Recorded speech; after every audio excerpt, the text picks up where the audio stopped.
First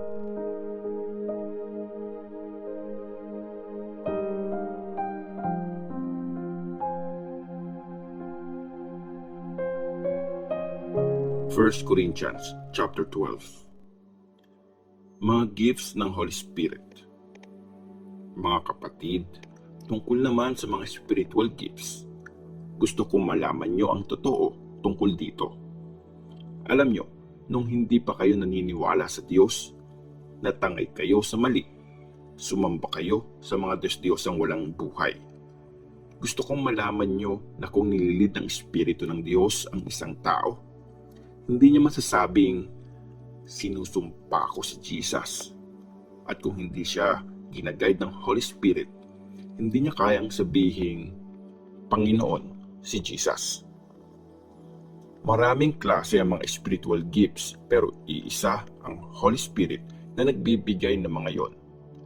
Iba-iba ang paraan ng paglilingkod, pero iisa ang Panginoon na pinagsisilbihan.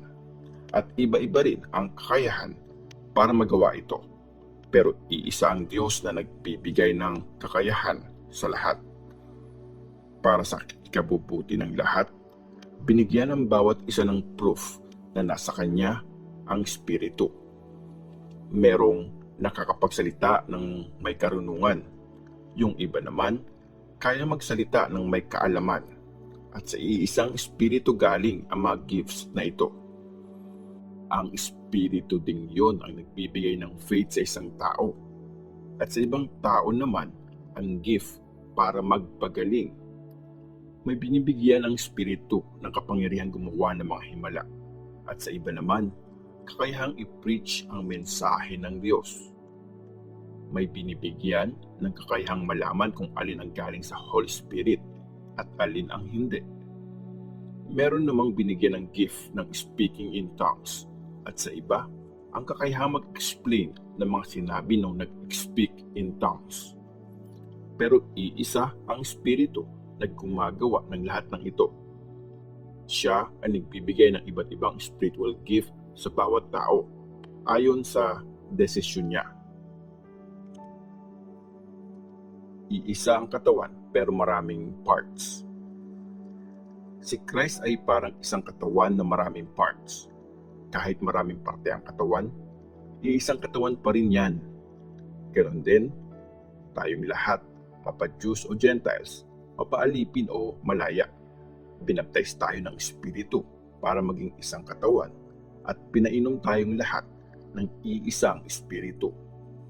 Kasi, hindi iisang parte lang ang bumubuo sa katawan, maraming parte yun. Kahit sabihin ng paa, hindi ako kamay, kaya hindi ako part ng katawan. Hindi ibig sabihin nun na hindi na siya part ng katawan. Kahit sabihin ng tenga, hindi naman ako mata, kaya hindi ako part ng katawan. Hindi ibig sabihin nun na hindi na siya part ng katawan.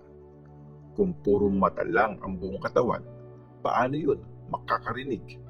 At kung puro tenga lang, paano yun makakaamoy?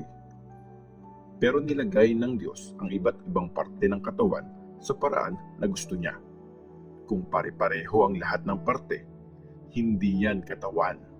Ang totoo niyan, maraming parte pero iisa ang katawan. Kaya hindi pwedeng sabihin ng mata sa kamay, hindi kita kailangan. At hindi rin pwedeng sabihin ng ulo sa mga paa, hindi ko kayo kailangan. Ang totoo niyan, yung parang mahihinang parte ng katawan, yun pa ang talagang kailangan. At yung mga parte ng katawan na feeling natin hindi masyadong mahalaga, yun ang binibigyan natin ng ekstrang pag-aalaga. At yung mga parteng di masyadong maganda, yun ang iniingatang mabuti. Pero yung mga natural ng maganda, hindi na kailangan ng espesyal na pag-aalaga. Inayos ng Diyos ang katawan para mas mabigyan ng halaga ang mga parte ng katawan na mukhang hindi importante. Ginawa niya to para di magkawatak-watak ang katawan. Instead, maging concerned ang bawat parte sa isa't isa. Kung nasasaktan ang isang parte ng katawan, nasasaktan din ang lahat. Kung nagpupuri ang isang parte, nagsasaya ang lahat. Kayong lahat ang isang katawan ni Christ at parte ng katawan ang bawat isa sa inyo. Sa church, nilagay ng Diyos sa tamang ayos ang lahat. Pinili niya, una mga apostles, pangalawa ang mga prophets, at pangatlo ang mga teachers. Tapos, mga gumagawa ng himala, mga nagpapagaling ng may sakit, mga tumutulong sa ibang tao, mga leader, at mga nag-i-speak in tongues. Hindi naman lahat apostles o prophet o teachers, di ba? Hindi lahat may kapangyarihan gumawa ng himala, magpagaling ng may sakit, o kaya naman mag-speak in tongues, o mag-explain ng mga sinabi ng nag-speak in tongues. Pero gustuhin niyong mabuti na magkaroon ng mas mahahalagang gifts. At ngayon, ipapakita ko sa inyo ang the best sa lahat.